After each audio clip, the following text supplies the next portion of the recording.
Morning AP Chemistry, Monday morning, September 10th, and this is going to be part 2 of your recognizing redox reactions, and this is going to be going into how you are going to read the standard reduction potential chart that they're going to give you, and I am going to give you also.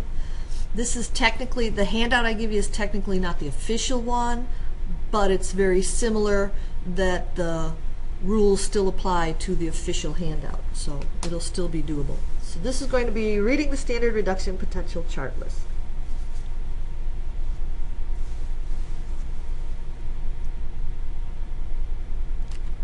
Alright, so a couple of things I want you to write down. First off, the standard reduction potential list or chart will pertain only to single replacement reactions.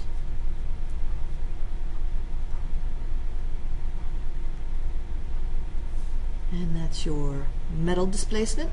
Don't forget replacement, displacement, same thing. Your metal, your hydrogen, and your halogen. Now I know we haven't gone in a lot into the redox meat and potatoes of it all, but keep in mind,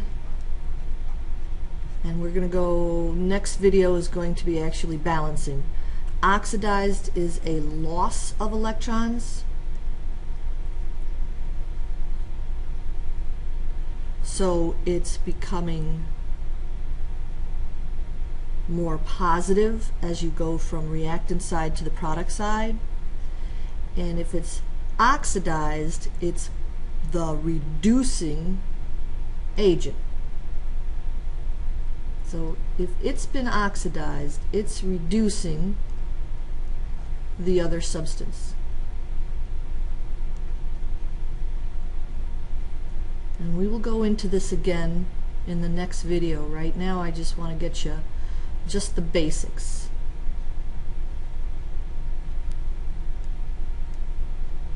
Now keep in mind that any redox reaction has to have both a substance that loses and a substance that gains. So if the substance has been reduced, that means that it gained electrons, became more negative from the reactant to the product side, and it's been oxidized by the other substance. Or no, I said that wrong. It's oxidized by the other substance.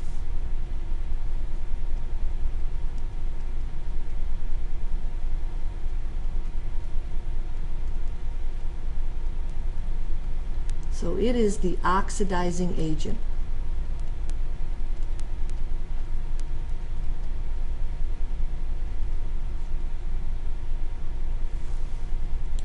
Alright, so here's the handout I'm going to give you in class.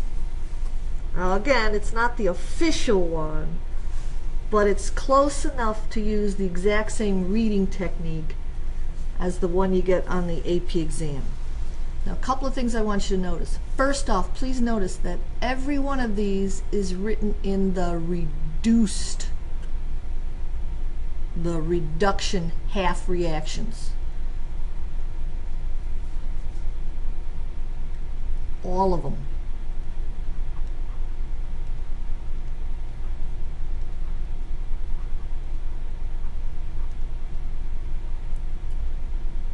That means if you're working on a problem and you're looking for something that has been oxidized, you are going to have to read it from right to left.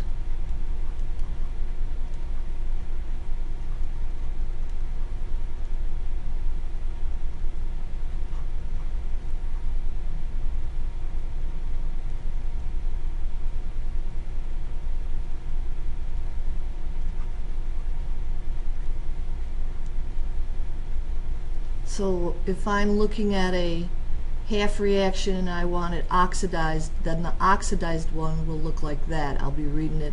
This will be the reactant and that'll be the product. That's oxidized is the right to left reading. These are all reduced half reactions. Really important that you remember that. And then also, this is important too, write this down, big bold letters. Anything in the left column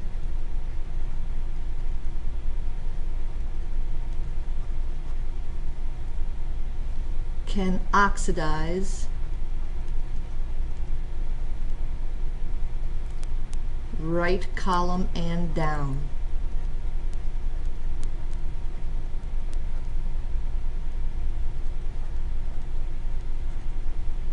So a couple of things also to write, and we're going to write this on the handout too, or at least make sure you have it. At the top here, these guys are easily reduced.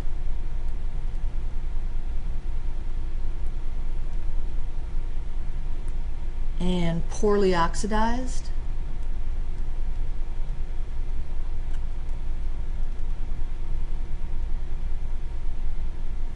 And down at the bottom, these are hard reduced, hardest to reduce. I'll write it over here.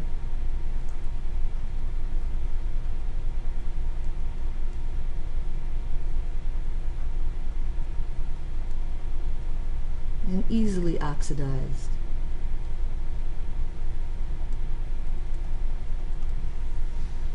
Alright, so here's a couple of examples.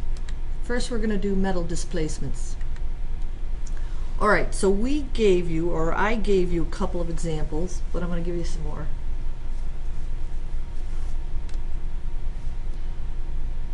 Alright, a couple of examples. Example number 1.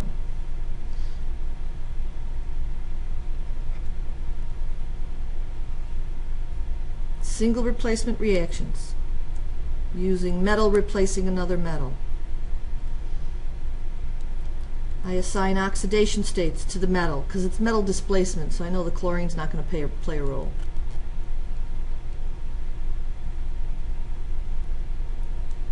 I want you to notice that the nickel ion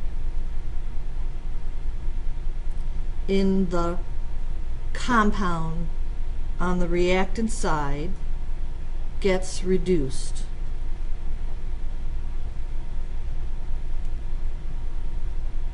It went from a +2 to a 0. That means it gained electrons.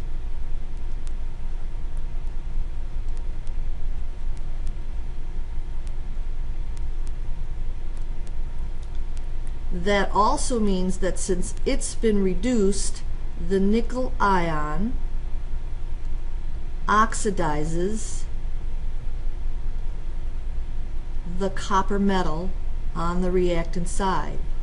And the question you ask yourself now is, or does it? So here's how you're going to read the standard reduction potential chart. Find the nickel ion, and this is the reduced half reaction for the nickel. And the question asks, can nickel oxidize the copper metal? Now notice, can nickel, I'm going to draw a line, can nickel oxidize the copper metal? And the answer is going to be no. This reaction is no reaction because it's uphill. And again, to the previous slide, anything in the left column can oxidize right and down. So in other words, they make this real easy. If it's uphill, it's not going to happen. Right, try something else. Let's pick iron and nickel 2 chloride. Gives me iron 2 chloride and nickel. Assign oxidation states again. Leave out the chlorine. This is a metal displacement. Therefore, it's a redox reaction revolving around the metals.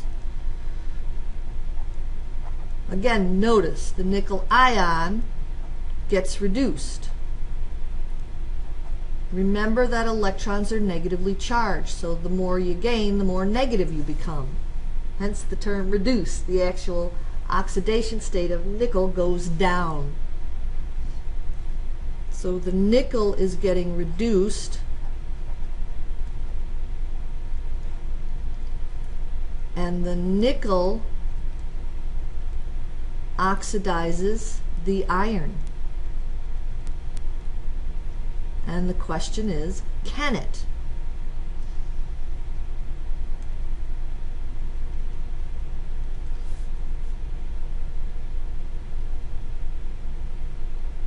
Well, let's find, again, here's the nickel reduced side. That's what's being reduced here. And my iron metal is being oxidized. And there's my iron metal. And it is downhill from the nickel ion, so the answer is yes. This reaction will occur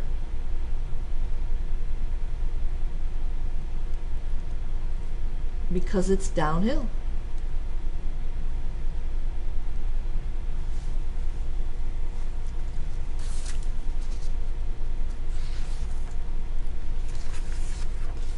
Alright, let's try water displacement. In other words, hydrogen displacement.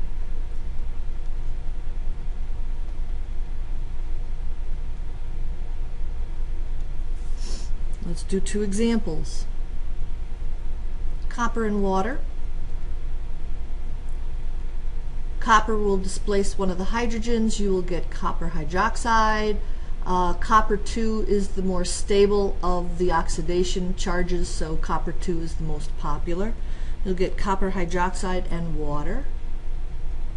You'll notice I'm not going to balance it. I don't need to balance it for redox. I can take care of that when we do the half reaction method, which is going to be the next video. Going to assign some oxidation states. Elemental form, +1. I know the oxygen's not going to be involved, so I don't have to worry about it.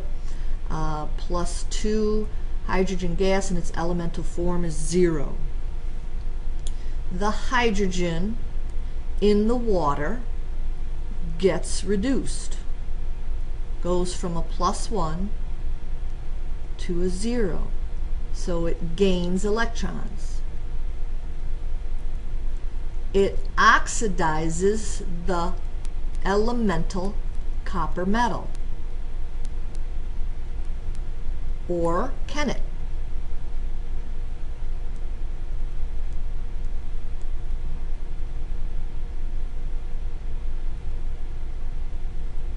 Alright, go up to the chart. Now again, I didn't balance the reaction, but it's pretty much the same thing.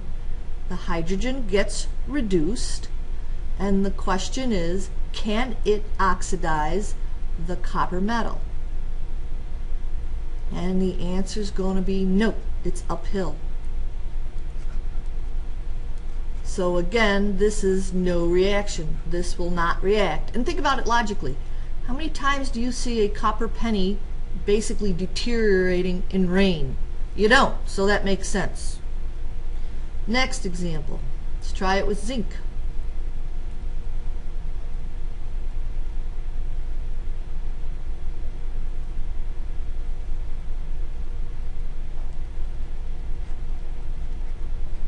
Assign oxidation states based on the rules. You've watched that one already.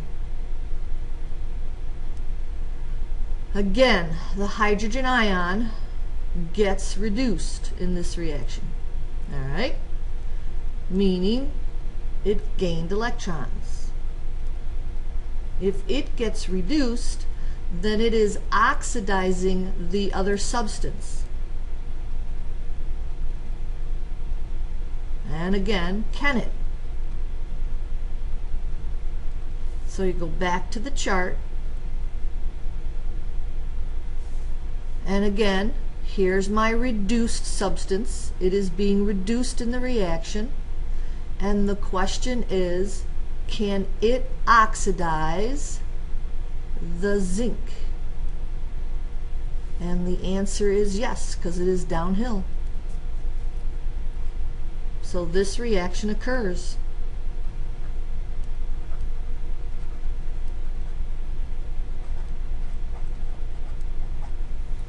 Alright, now let's try the halogens. So the third one was halogen displacement. Let's see if it'll work with the halogen displacement. Let's take two examples.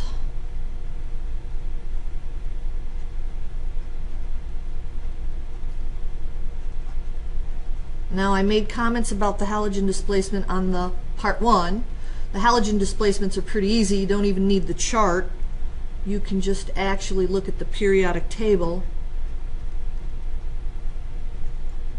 So here's two halogen displacements, the sign oxidation states. Alright, on my first example, notice that the chlorine gas gets reduced, meaning it gains electrons. The chlorine gas oxidizes the bromine ion, and the question is, can it? Chlorine going to bromine ion, oxidizing it, so yes, this one can happen because it's downhill. Then same thing here. Now I'll bet you can guess the outcome of this guy. Again, the bromine gets reduced in this one, and the question is, can the bromine oxidize the fluorine ion? And let's see, let's change color. Let's see what's going to happen. So the bromine gets reduced. Can it oxidize the fluorine? And the answer is obvious. Nope, not going to happen because it's uphill. And that's not real super hard. We will go into balancing shortly, so this all comes together for you, and we'll discuss this in class too.